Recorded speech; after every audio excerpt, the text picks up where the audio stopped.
رسول الله صلی الله علیه وسلم فرمایلی دي چې القرآن حجة لك او عليك.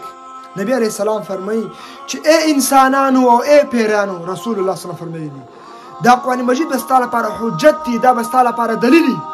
د دغه قرآن مجید په وجه به ته جنت ته داخلېږي. دا قرآن مجید به ستا لپاره ذریعه شي، دا به ستا لپاره یو لاره شي چې ته په دې قرآن مجید باندې جنت ته داخل شي. کوم انسان چې قرآن مجید باندې عمل وکړي، قرآن مجید باندې ایمان راوړي، قرآن مجید باندې ځان پوه کړي، د دې خدمت وکړي، د دې تلاوت وکړي، نو دا قرآن مجید به د انسان جنت ته داخل کړي. عزتمندو، الله اکبر. القرآن حجة لك او عليك. العیاذ بالله. یا دا قرآن مجید به ستا لپاره حجت او دلیل ته به جهنم ته داخل کړي. کوم انسان چې قرآن مجید باندې ایمان نه راوړي، قرآن مجید باندې عمل نه کوي، قرآن مجید تلاوت نه کوي، قرآن مجید باندې ځان نه پوهېږي، دې په قوانینو باندې خپل ژوند نه تېروي، نو داسې انسان باندې قرآن مجید حجت او دلیل ده، دا انسان به جهنم ته داخل کړي. الله اکبر. دومره د کامیابۍ کتاب د قرآن مجید زمونږ جنت په ملاویږي، د دنیا کامیابي په ملاویږي.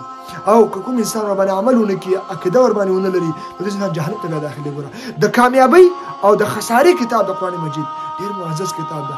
امام احمد بن حنبل بارک راځي چې 99 واري الله پاک په خوب کې کتلو، یعنی یو کم 100 واري الله پاک په خوب کتلو. امام احمد بن حنبل فرمایي چې هر واري به ما الله نه پوښتنه کوله، یا الله چې ته په څه خوشاله کېږي او موږ څنګه تا ته درنږدې سو.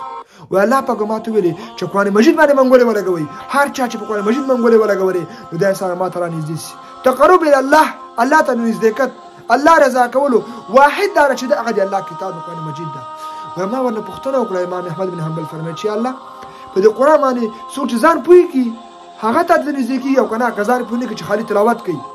و الله پاک ویلي که څوک په ځان پوهېږي او که پوه نه کړي، هر څوک چې قرآن مجید سره محبت کوي، په قرآن مجید ایمان ده، د قرآن مجید تلاوت کوي، نو دا انسان ته به الله ملاو شي. سبحان الله، الله اکبر.